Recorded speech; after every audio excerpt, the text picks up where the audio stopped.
Yo guys, what's up? Talking point of the day here again with Ryan Bresnahan. Today we're changing it up. We don't have a book. I'm going to be talking about a topic that I think is extremely important and a little bit controversial as well. I've actually heard this idea recently, I think like in the past couple years.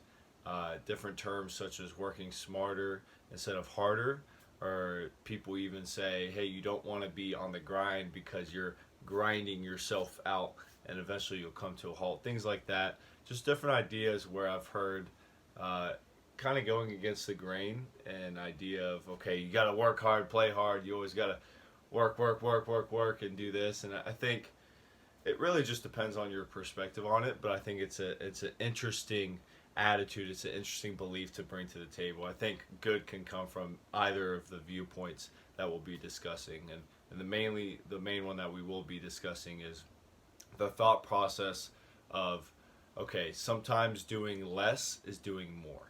That's going to be the topic that I want to talk about. And this is something that I actually truly believe in and really am experiencing, especially now, but I have experienced in my life recently.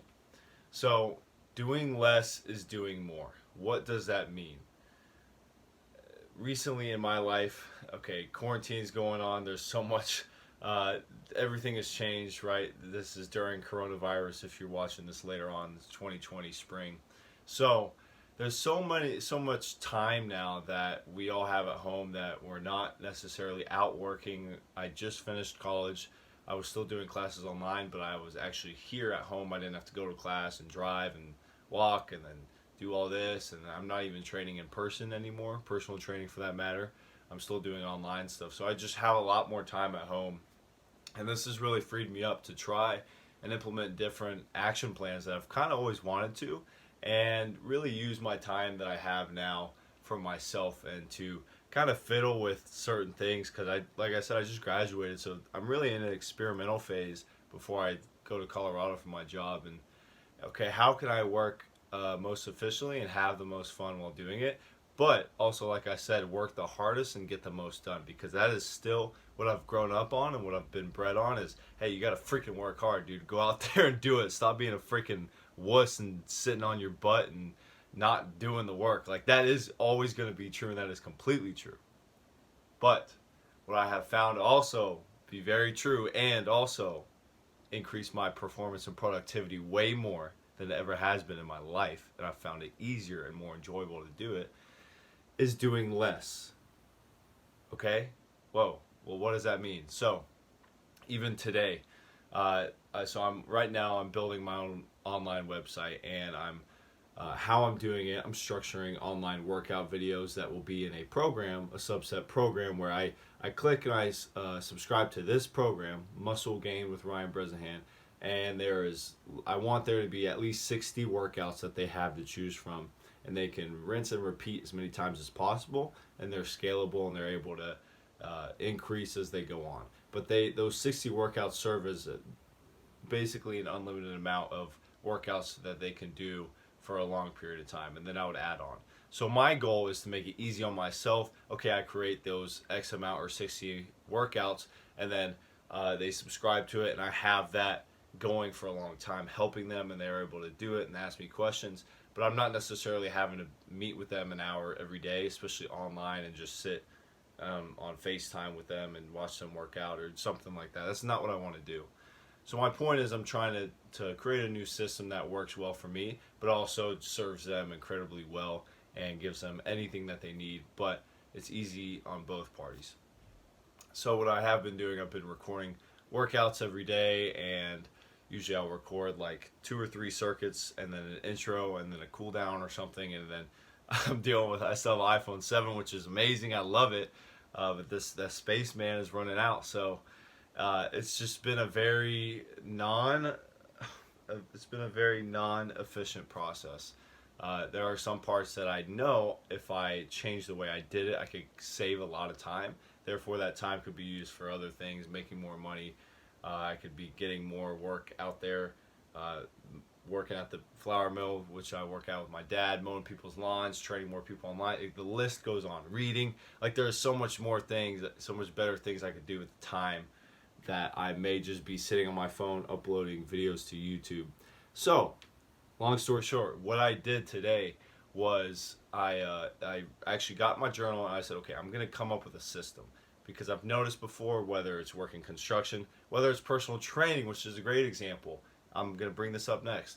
Systems help so much. So I went in my journal and I was like, okay, I had to ask myself a very strong and specific question. Not how can I do better, not how can I make this more efficient, not how, no, that's too vague. How can, okay, which idea? How can I make my videos be as great as possible for the people that are watching them, but also be as efficient in time recording and efficient in the uploading process, specific to how long should I record, how much, how should I structure the reps and sets, etc., things like that. So I came up with, okay, I'm gonna have exercise A. If there's A, B, C exercise in one circuit, I'm gonna record videos where exercise A is always the same, but B and C change. Therefore, I'm just going and going and going. I already know what A is. I just record them really quickly instead of talking and coming up with totally different exercises for each circuit. I just subset something and then I rinse and repeat, but it is still different. There is still some variety. So it'll be ABC workout 1, workout 2, or circuit 2 will be ADF, and then ACG, something like that. So I can still periodize it. I can still have variety whenever I set on the website, but it makes it easier for me, and then I'm able to label it. Hey, these are the A circuit workouts where exercise A is the first exercise in the circuit. I put it on YouTube in a playlist, and I put that playlist on my website. So there's a lot of steps in this, and this is what I've been dealing with. And this is what I love about it, is that I had to go through some resistance to make this happen. I mean, it was starting to get on my nerves. Not, I mean, it wasn't annoying, but it was just like, man, it was that time where you have a dream, you feel so excited, you're ready, man. Let's go. I'm ready to do it. Let's go. Let's move on. Let's make it happen. Which I've been in that place so many times in my life. But what happens when you're walking, boom, you hit the first door? A lot of times in my life, I've hit that first door and either just kept running into it, and then once my face hurt, oh man, well, this feels bad. This does not feel good. I'm just gonna turn around and I guess it does. I guess it's not for me. Heck no, that is not real. That is not realistic for me anymore. That does not happen. I don't give up. I'm gonna break through that door. I'm gonna go around it. I'm gonna dig under it. I'm gonna flip it over. I'm gonna find a way to get through it and get it past it, because there is a way. There's always a way. You just have to be creative enough and have fun with the process enough to do it. It's part of the process. There is no process without failure. There's no process without setback. And that's all relative. I was telling my friend the other day, I was talking to my friend on FaceTime, and I told him, I said, man, this sounds very contradictive. I'm going on a rant right now. I love it. And I was like, this sounds very contradictive. And I was passing out flyers for my website, and I actually, just for personal training, I didn't have my website yet. I was getting no one. And I was like, I was telling myself, failure is an option. And what I mean by that is, it's just a play on words, is, okay, I can look at it as failure, but that's an option. Like, it's optional to look at it as failure, or it's optional to look at it as, hey, this is fun, this is part of it, or it's an experiment, and I just put out a hypothesis, and that proved to me that whatever I put on that flyer did not work. So I'm going to change it. I'm going to make it better. I'm going to get some feedback from my friends, from family. I tricked some of my friends. I said, hey, dude, look at this flyer I got. Someone gave it to me. I told them it was someone else, and then they gave me some feedback, so it was raw, because I want the raw thing. I don't want love. I want the raw thing. So, it's, okay, how can I learn from this? How can I make it better? Because it's all part of the process. It's an experiment. I think having fun with it is the main thing, and that really revolves into just doing less, structuring things, periodizing things. The camera just turned. I'm still going. Structuring things to make it a system will work better so much than just trying to do a work hard, or I got to do this, and this. Oh my gosh! And then my flyer didn't work out well, and then you get all stressed out because you're trying to do too much. The more of the little good things that you do, the more you structure things, the more you have fun with it, the better the whole process is going to be, and you actually get more done because you're having more fun and you feel like you're doing less. Other than that, on top of it, I'm going to keep going. What I was going to say earlier, personal training, what I have learned, man, oh my gosh. So whenever I used to program for clients, I'm rubbing my face right now, man. Whenever I used to program for clients, I would write workouts that were extremely variable, and they were great workouts. I loved them. The clients loved them. Oh man, we're gonna do dead bugs, and we're gonna do push-ups, and then squat jumps, and then deadlift, and the next time we're gonna do overhead press, and then blah, blah, blah. Every single time I changed it, and okay, for one client that's doable. For two, for three, for four, five, six, seven, eight, and two small group classes and college. Wow, you're riding. If you train all, let's say I just trained all 8 of them 3 times a week, and then classes and then small group classes as well that were twice a week. That's if I train them all 3 times a week. That's 24 workouts a week. That all got to be different, all for different people. They all have different backgrounds and injuries, and it was awesome. I loved it. But it took so much damn time. I was writing workouts all the time, and they took a long time.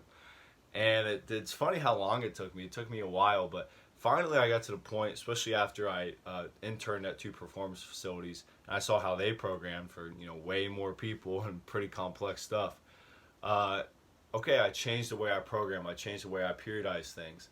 So now I do it to where, okay, I'm gonna write you a program. So what I have been doing, this is an example, I'm gonna write you 4 workouts, and we're gonna repeat these 4 workouts in a row. So day 1, 2, 3, 4, A, B, C, D.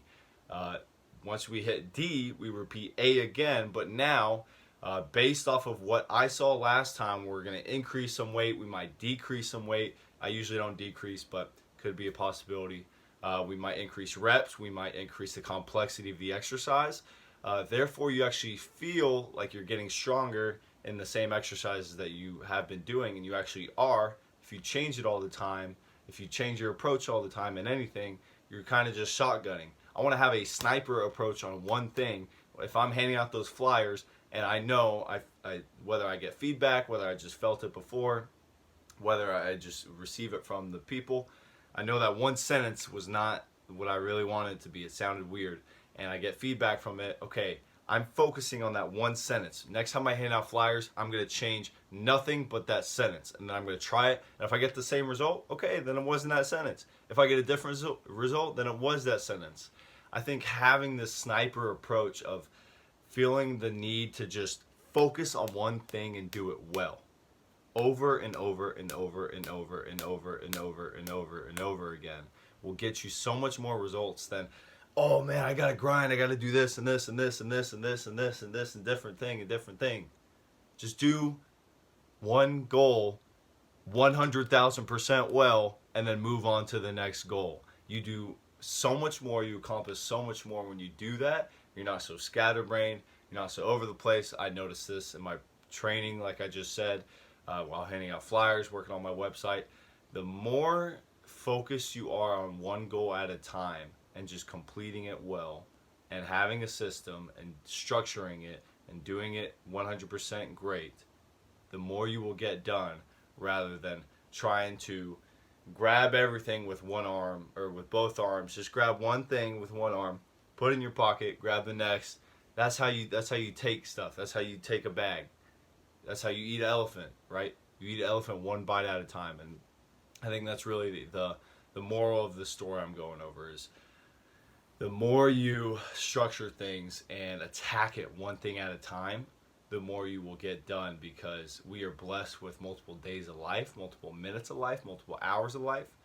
You will be very surprised at how much you get done and how quickly when you just do one thing at a time and do it well. Doing less is doing more. Peace.